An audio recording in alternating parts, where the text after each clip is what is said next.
Pessoal, vamos começar com esse astral místico que as mandalas vão nos trazer?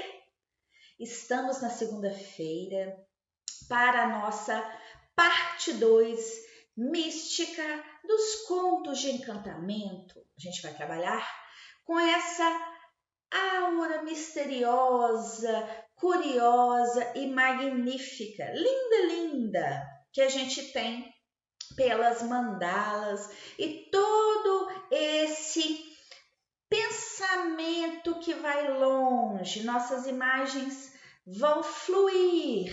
Nós vamos usar muito a nossa imaginação. Lembram-se disso? Que os contos de encantamento nos trazem essa expectativa, nos trazem essa leveza. Então é isso que nós vamos encontrar novamente. Parte 2, hein? Sempre melhorando, sempre aprimorando, né? Nós vamos para a nossa aula de língua portuguesa, que tem atividade segunda e terça. E eu sou a professora Emilce. Nós somos da Escola Municipal Dr. Tânios Ferreira de Andrade, Curumim 2. Vamos juntos?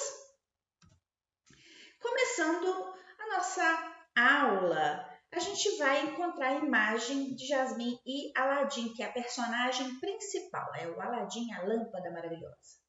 Nós vamos ter um segundo conto de encantamento sobre ele. Na verdade, não é um segundo, é a continuação, certo? Parte 2. Vamos relembrar o momento em que o gênio da lâmpada entrega a Aladim uma mesa repleta de comida? Tem uma versão de um outro autor que eu vou mostrar o nome para vocês agorinha, que ele mostra essa parte, esse momento. Vamos ver o que acontece? Ele disse assim, olha, Aladim examinou o que ele havia trazido. Era mesmo um banquete majestoso, com iguarias de todo tipo, dispostas em bandejas de prata maciça. Ao longo dos pratos havia taças de prata e 2 garrafas que continham vinho de mais fina lavra. Esse trecho foi tirado de uma versão de Edson Rocha Braga, falando do Aladim também. Esse trecho nos remete a observar algumas coisas que nós já estudamos. Olha só, examinou, o verbo ele está no passado, certo? Olha só, outro exemplo nós vamos encontrar. Havia. Um terceiro exemplo, continham. Então, o tempo verbal aqui é algo que já aconteceu. Havia trazido, era. Olha só, quantos verbos. Nós já estudamos que os verbos indicam ação. Agora, nós vamos observar algumas coisas além dos verbos nesse trecho de Edson Rocha Braga. Eu vou marcar para vocês a seguinte palavra. Banquete. O que é um banquete? É uma mesa farta, com muitos alimentos, não é? Então, o banquete aqui, ele está dando nome ao ser. Está dando nome a um objeto. Desculpa. Nós temos também a palavra pratos. Nós podemos observar que essa palavra está no plural. Olha só, prato, pratos. Também é um substantivo. Nomeia um ser, um objeto. Bandejas também está no plural. E nós encontramos a palavra Aladim. Aqui está substituindo o nome da personagem, certo? Aladim é a personagem principal. Então, essas 4 palavras que nós assinalamos, elas têm uma característica em comum. E elas podem também ter mudanças em comum. Vamos ver? Qual a função das palavras destacadas? Olha só, a gente acabou de ver que elas estão dando nomes. Se elas estão dando nomes a pessoas, a objetos, elas são substantivos, certo? Casa, mesa, o bar, aí já é um substantivo próprio. Aladim é um substantivo próprio que nomeia, né, sem ter aquela coisa geral. Quando é um substantivo comum, mesa, cadeira, computador, celular, é um objeto de forma geral. Então, a gente tem essa diferença entre comum e próprio. Muito bem, isso aí a gente já estudou, é uma revisão de substantivo. Agora, olha só, quando a gente usa os substantivos e a gente faz em referência aos objetos que nomeiam, está certa. nós também podemos substituí-las por pronomes pessoais. Por que a gente usa pronomes pessoais? Para evitar repetições.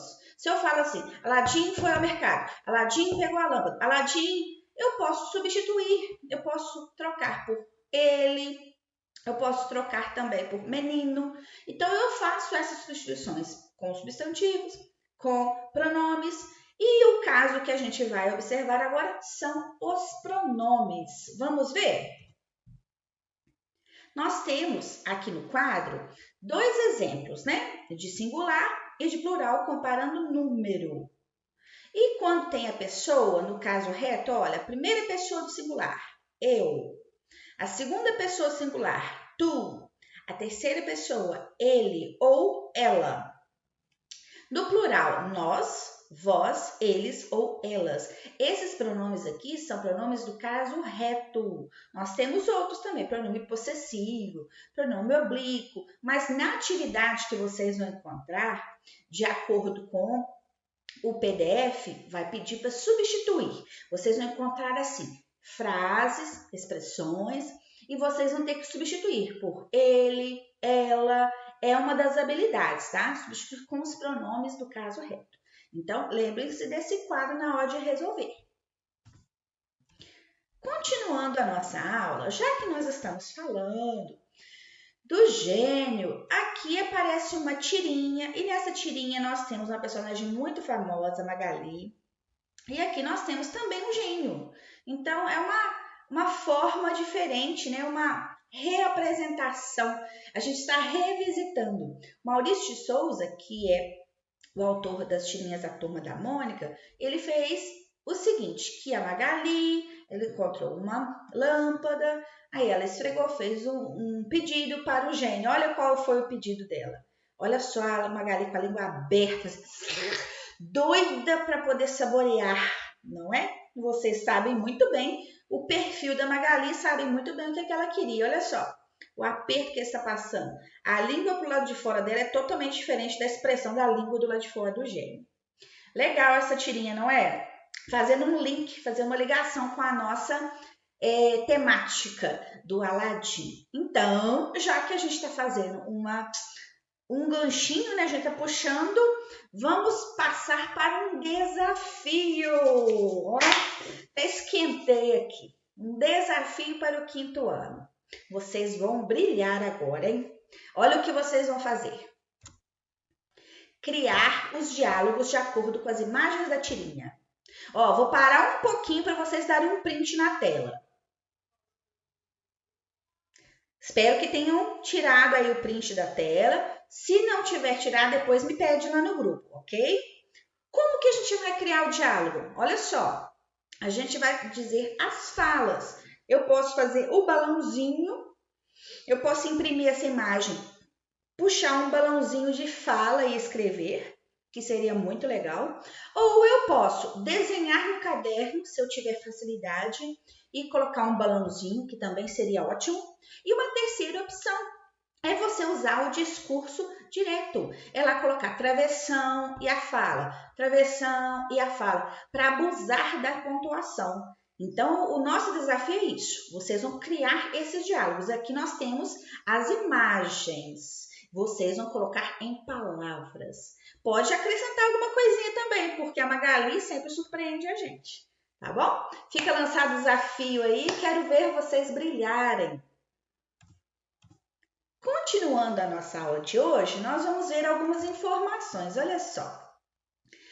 Continuando sobre o Aladim, né? A história de Aladim se passa na região da Ásia, chamada Quirguistão. Naquela época, essa região constituía parte da China. Depois de sua publicação na França, As Mil e Uma Noites, né, que é o livro, logo se transformou no livro de histórias mais conhecido de todo o Ocidente. Aladim e a Lâmpada Maravilhosa é uma das 3 histórias mais famosas do livro. Olha só, meninos e meninas, aqui a gente vê um trecho de Edson Rocha Braga novamente. Só que aqui não é um conto de encantamento, aqui é um texto informativo. Bom, já que eles estão dando essas informações, né, que ele fala de quando que surgiu essa publicação, eu queria destacar a palavra Quirguistão, que é o país, o local de onde se originou essa história do Aladim. E eu achei muito interessante. Tanto é que se a gente não souber o nome da palavra, o nome do local, o que a gente faz? A gente pesquisa no dicionário. Vai aparecer para vocês também no exercício para fazer uso do dicionário, pesquisar 3 palavras. A nossa aqui, ó, Quirguistão. Então eu vou lá, A, B, C, vou pegar a letra Q, vou seguir a ordem. Aí eu quero olhar a palavra QU. Então eu sei que o QU, eu vou A, B, C, é bem depois do QUI, do QUA. Eu sigo essa ordem. E a gente usa o dicionário para quê? É só para pesquisar o significado? Não. Para pesquisar o significado, para olhar se é substantivo, para olhar se é pronome, para olhar se é verbo, tudo isso tem de informação lá. A divisão silábica também encontra. Então, gente, o dicionário é o pai dos mais inteligentes, dos mais curiosos. Sempre quando a gente não sabe, a gente pesquisa. Vai aparecer para vocês. Vocês vão fazer essa atividade aí, ó, 100%, hein? Caprichar mesmo. E para ilustrar o nosso Quirguistão, eu trouxe a bandeira deles. Olha que legal. É uma bandeira muito visual, né? Colorida, vermelho, chama atenção, amarelo. Então, seria até para a gente, se a gente quisesse fazer algo que seria fácil desenhar, seria legal a parte da bandeira do Quirguistão, né? Só para ilustrar mesmo, que eu achei interessante. Vocês conheciam essa bandeira? Muito bem! Iremos encontrar também, nessa aula de hoje, um conteúdo que vocês já estudaram, fizeram cruzadinhas e que é bem interessante, porque ele tem algumas características muito peculiares. Vamos vê-las? Olha só, vocês vão lembrar rapidinho aí comigo. São as palavras escritas com H. Olha só, nós sabemos que o H inicial, ele não é pronunciado. Então, o som que vem é o da vogal, que é sempre o que vem seguido.